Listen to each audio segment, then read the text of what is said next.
I am addicted to this game. Now, granted, it did come around at a point in my life when I had a lot of extra time to spare, but I think Bungie has delivered something truly incredible. So let's dive in and talk a bit about that.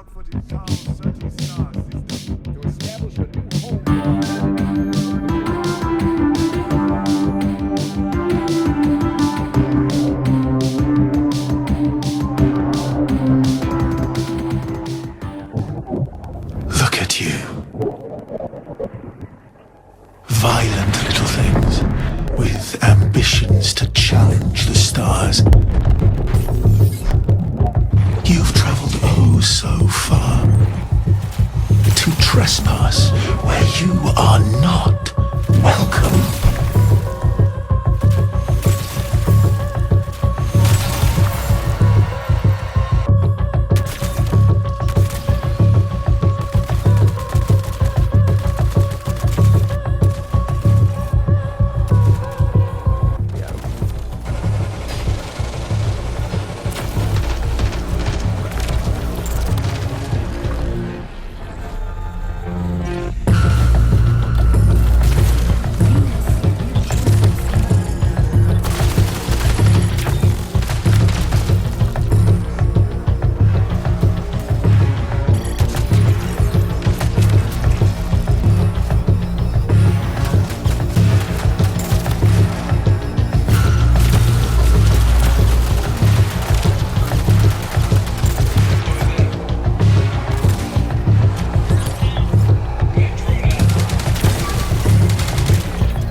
That was sick.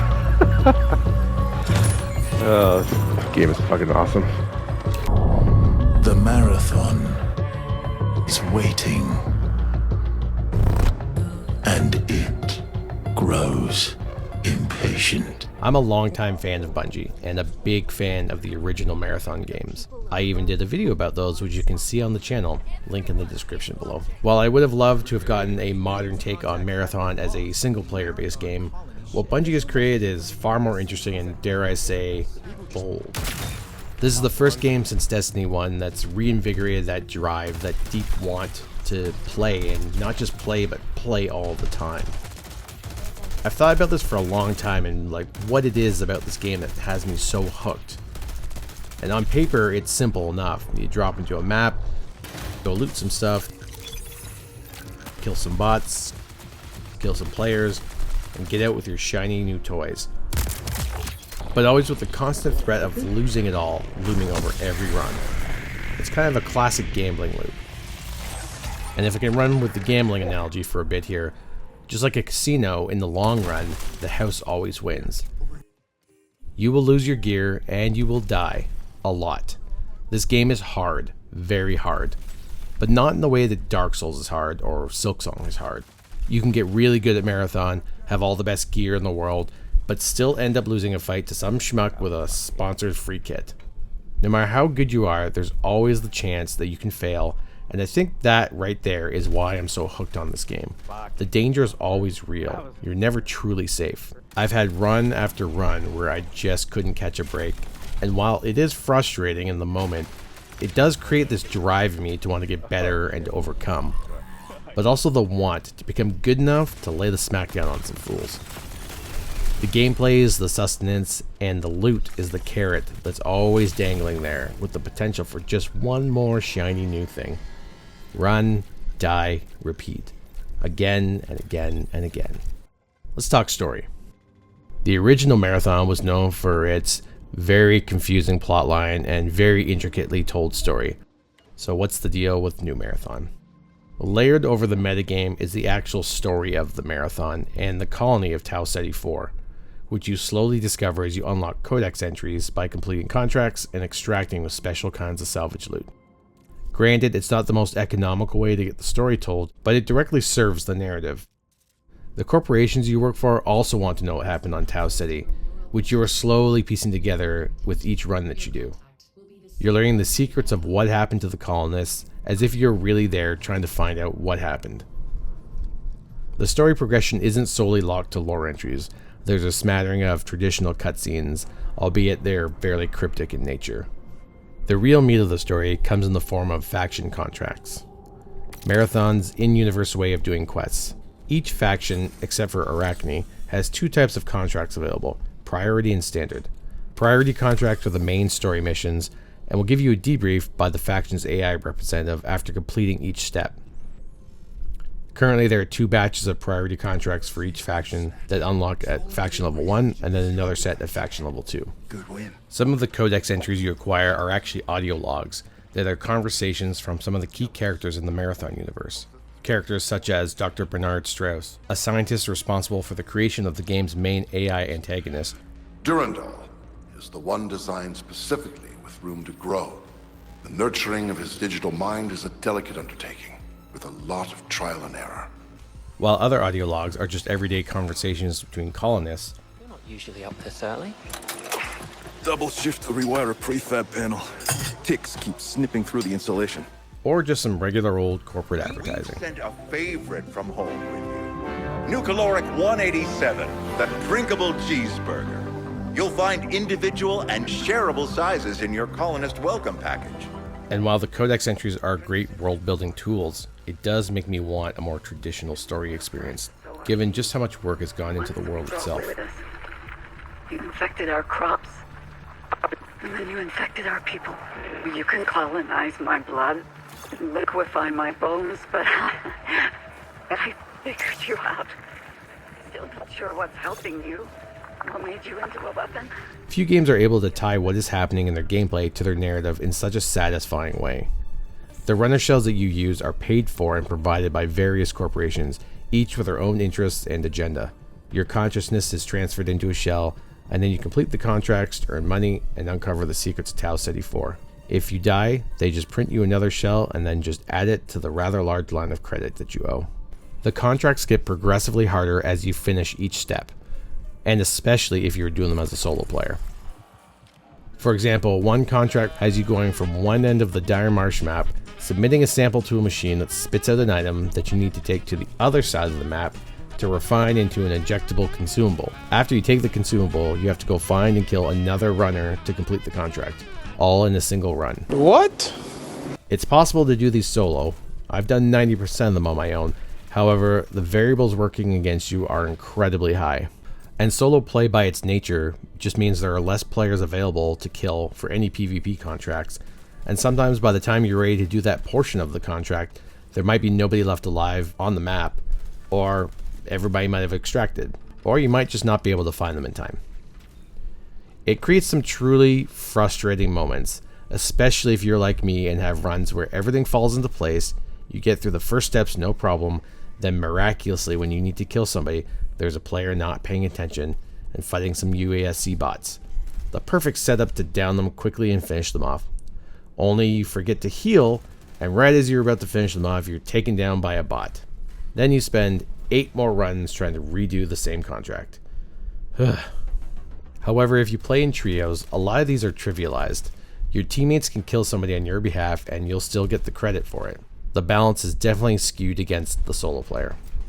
And while some priority contracts have you running all over the map and doing all kinds of objectives in a single run, some of them are just like, go here and scan this thing and leave.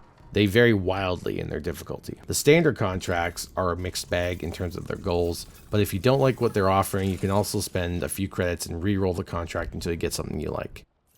The rewards for doing contracts can also be quite good, so they're worth doing. Rewards for leveling up factions are pretty hit or miss. Sometimes you get good stuff, but mostly it's just stuff that you're going to sell for credits. Until you get your faction to level 30, which then brings you to VIP status. And the rewards for leveling up while your faction is a VIP are significantly better. All those purple salvage items you need, you'll get plenty of them when you're a VIP status. But it is a significant grind to get everything to level 30. At the time of writing this, I'm 290 hours into Marathon, and I still don't have all the materials I need. I don't mind a lengthy grind. I mean, MMOs are in my blood, but when the thing you need is locked behind some of the hardest content in the game, and it's not a guaranteed drop, aka it's completely RNG, or you end up dying before you can exfil, then all the time and effort you put into it is gone. That hurts. And I understand the logic. That's the type of game this is. But a lot of these upgrades directly affect your abilities in the game, such as your base agility stats, your melee damage, or your heat generation, or your ability to buy higher end health kits and shield kits. It's pretty annoying playing mostly as a solo player, knowing you'll likely never get those final upgrades before the season ends, because not only do you need the most rare and gold salvage items in the game, but you need 2 or 3 of them. But speaking of rewards and loot, the more you play and the more you die, the less concerned you become with hoarding stuff. At least that's how it happened for me. Once you realize you simply don't have the space to keep everything, things become expendable pretty quickly. I still save items and guns I want to use for more intense runs, but overall I've learned to keep it pretty lean. Does it suck when you load into a game with a 10k loadout, with a bunch of purple guns and some cool mods and a purple shield and a backpack full of grenades, only to get immediately killed by a runner hiding that you missed? Yeah, it sucks. A lot. But more often than not, you just made somebody's night. This has happened to me countless times. I go in with a free sponsor kit or super low value kit and down the runner only to find that they have a stacked kit of purple items. There are 28 weapons in the game. There are SMGs, DMRs, and pulse rifles. Sweet, sweet pulse rifles. In what is clearly an homage to Halo's battle rifle, we have the BR-33 volley rifle. The Halo BR just translated into Marathon. Hey, that's pretty good. A glorious mid-range gun that is hands down my favorite gun in the game. It just feels so good to shoot. As does the Bully SMG, a heavy ammo SMG that just demolishes at close and medium range fights.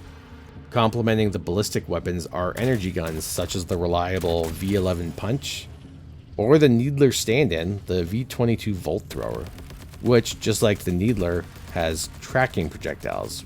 What I like about the arsenal in general is how balanced it all feels right from the start. A good player can still use a gray V11 Punch with no mods to take down a purple shield opponent. Like most loot-based games, color determines rarity, but unlike most games, all the guns are actually gray level items. It's only when you start adding different mods does the rarity and thus the value of the gun change. Barrel mods, thermal scopes, silencers, green, blue, purple, and gold mods can change your Bully SMG from a 23 round 25 meter gun to a mag with 72 rounds that has a range of 50 meters and ramps up the fire rate that would make sweet business jealous. I honestly don't have any complaints about the arsenal. Not even the post-nerf on the Waster shotguns. Well, maybe a couple complaints about that last one. But speaking of guns, it's one of the things you're going to hear a lot in your playtime. Which brings us to the audio.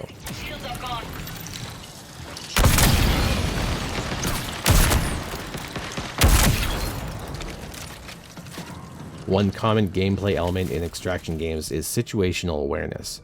If you're not paying attention to your surroundings, you're going to die a lot faster and lose a lot more. Marathon in particular puts Bungie's excellent sound team front and center.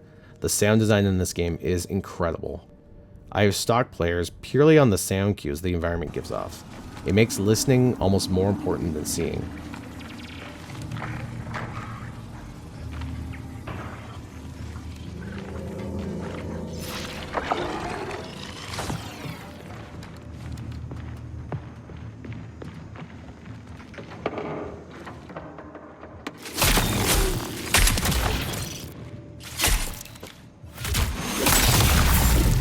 You hear some gunfire off in the distance, you know immediately that there's a player over there.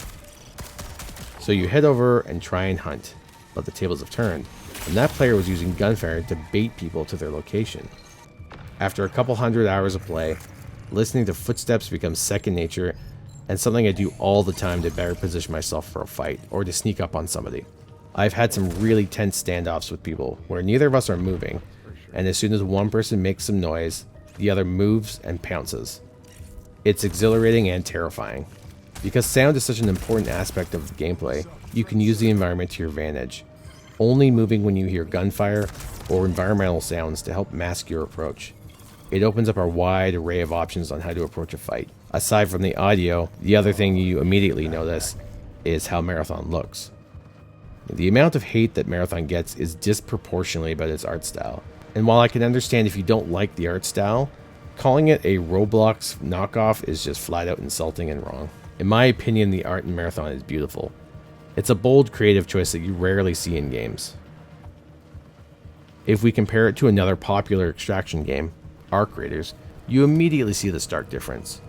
While Arc Raiders is a beautiful game in its own way, it doesn't really have a unique visual identity. It's brown and post-apocalyptic, something we've seen again and again and again.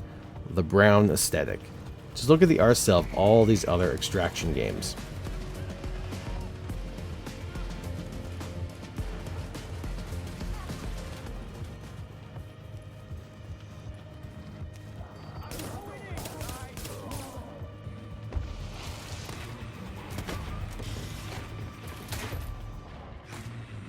The vibrant colors and smooth textures of Marathon's design are not only original in their execution, but a really nice callback to the original games. The OG Marathon trilogy featured very vibrant colors and designs when it was released, and it's nice to see that tradition continued and modernized with Marathon's graphic realism approach. I love the art, but I also get why others don't. It's a lot. At the very least, you can't say that it's boring. It's very unique and has a unique identity that clearly separates it from other titles on the visuals alone. And naturally, those visuals extend to the different runner shells that you can choose. The distinct visuals of the different runner shells also carry over their own unique set of abilities to match different playstyles. Initially, like many others, I was concerned that this would just become another boring hero shooter when they announced they were moving away from total character customization and towards shells. But after playing, the character kits are very complementary and add some predictability in a game that already has so many variables. Some shells definitely require more skill to play than others, and their kits are a bit underwhelming at first until you learn how they fit into the overall roster. Vandal's movement abilities are top tier and allow her to move around the battlefield very effectively. Combined with her arm cannon that can literally shoot people out of cover, she is a very incredible offensive choice. A highly skilled player can use her movement abilities to overwhelm and outplay the other shells. Shells fall into two categories: strong team play or strong solo play. That's not to say you can't play every shell solo or in a team, but given the differences in their kits, it's clear that some play nicer with others. Shells such as Recon or Triage are much simpler to understand right off the hop, with their kits having much more team-oriented mechanic, i.e. the healer or the tracker, versus more solo operators like the Vandal or the Assassin. Thief walks the line between still pretty useful in a team because of her drone ability, but very powerful in solo with her grapple movement and visor mode for getting high-level loot. And Destroyer as well. Alright, thumbs up. Ready, guys? Let's do this. Leroy Jenkins! When I first saw some of the abilities being demonstrated in the trailers leading up to the game, I thought to myself, oh, that's cool, but I bet I'll never use it like that. How many times have you seen a cool ability in a game shown by a developer in a controlled environment for it to never be used like that in the actual gameplay? Game demos with teammates talking to each other. Cough, cough. Two on the left, one on the right. Okay, two more on the right. Oh yeah, see him. Needless to say, I was pleasantly surprised that not only did I use the abilities like they were shown, but they're actually an integral part of the play experience. Marathon is almost two different games in one. Having played mostly solo with a smattering of trio games, solo is like a survival horror game, where trios plays more like a traditional hero shooter, but with that sweet Bungie gunplay. But you can definitely tell the game was designed solely around team-based gameplay, as the progression as a solo player is glacially slow by comparison. Bungie has said as much, and that solos were a last-minute add-on due to community opinion. One of my first tastes of the extraction genre was with a little game called Division, which you might be thinking, that's not an extraction shooter. But the Division's Dark Zone was one of the first big AAA games to feature these mechanics, with its PvP Dark Zone areas. It sort of split the difference with its gameplay, as you only needed to defend the extraction point while your gear got sent out. But that style of gameplay, I believe, paved the way for other games like Escape from Tarkov and Hunt Showdown to really give players the hardcore experience. So then what truly separates Marathon from other games?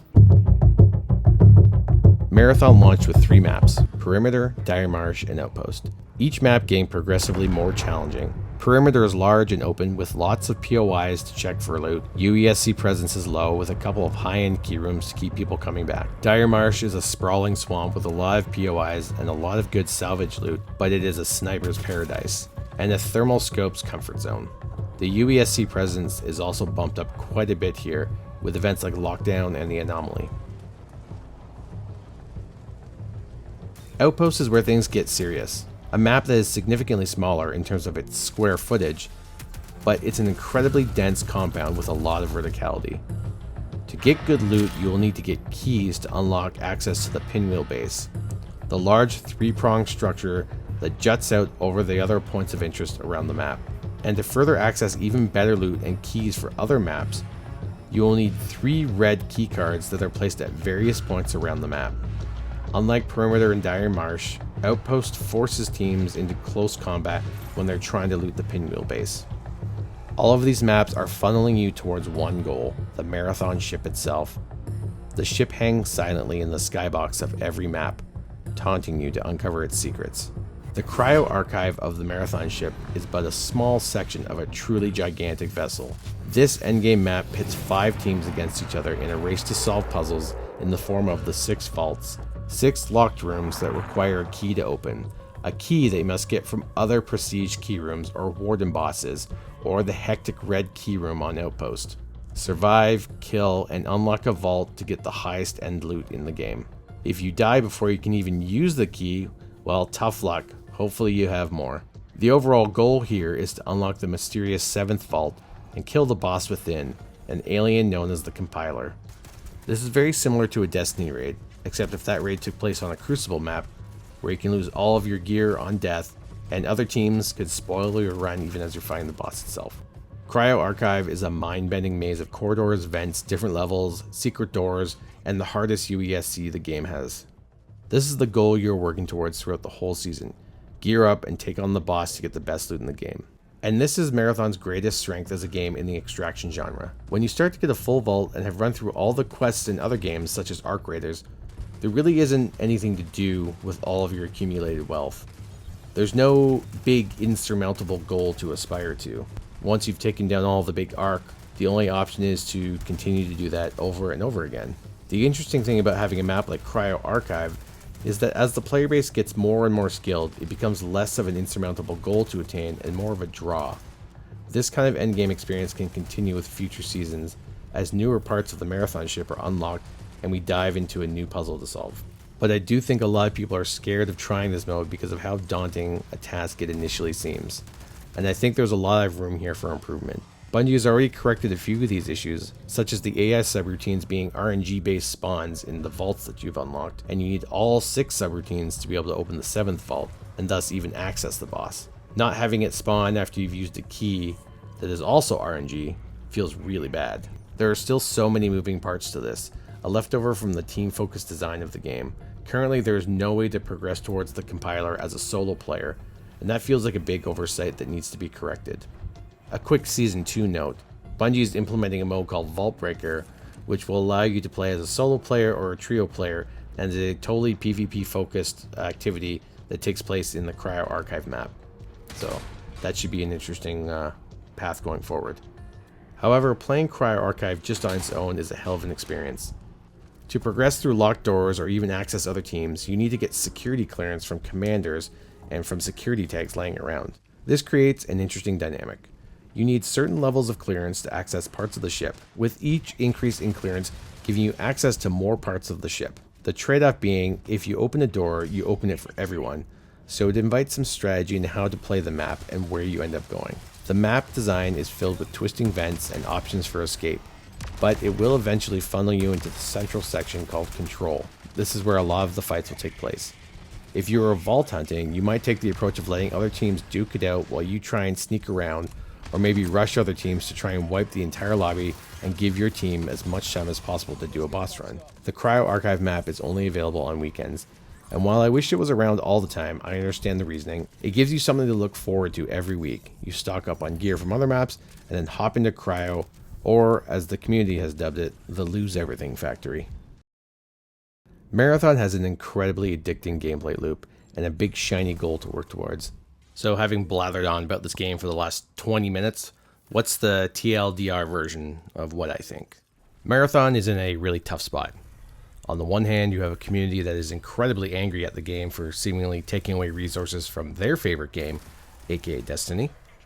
And on the other hand, you have a very small but very dedicated player base that is desperately trying to get the message out that Marathon is in fact a really great experience when you give it a chance. And in the background is the overall sentiment around the game that started back when the alpha preview happened. The reactions coming from that weren't, "Oh my god, I must have this game," or "Oh my god, this game is total trash." It was more of a resounding meh, which by all accounts is a terrible place for any piece of entertainment to live. Marathon is a special game, a AAA release that is incredibly niche, gameplay that is really hardcore with a polarizing art style. This kind of release from a big name studio is very rare. And Bungie, for all their faults, is doing a really great job of trying to steer the game towards something more people can enjoy. They're fixing progression, implementing new modes, giving us new shells and reworked maps. But unfortunately for Bungie and fans of the game, these big changes take time to develop. And while that's happening, the player base has just continued to drop day by day, to the point that there may not be enough people around to pull back into the game, even with the forthcoming changes. In a time when none of the big studios or publishers are taking risks, Marathon is a breath of fresh air. I can't wait to dive back in and play some more, and I truly hope that it does thrive and find a bigger audience, because this game is truly a work of art. This is not at all the game I thought Bungie was going to deliver when they first announced it back in 2023, but I am thoroughly in love with it, and it has pulled me in like no other game has since, well, Destiny. I'm genuinely hopeful that Marathon continues to grow and we get new and exciting experiences to chase. The game is not without its faults, and it needs to broaden its appeal, but I hope Bungie finds a way to keep what's special about the game alive and thriving. And as the Bobs of old Marathon would say, see you, Starside.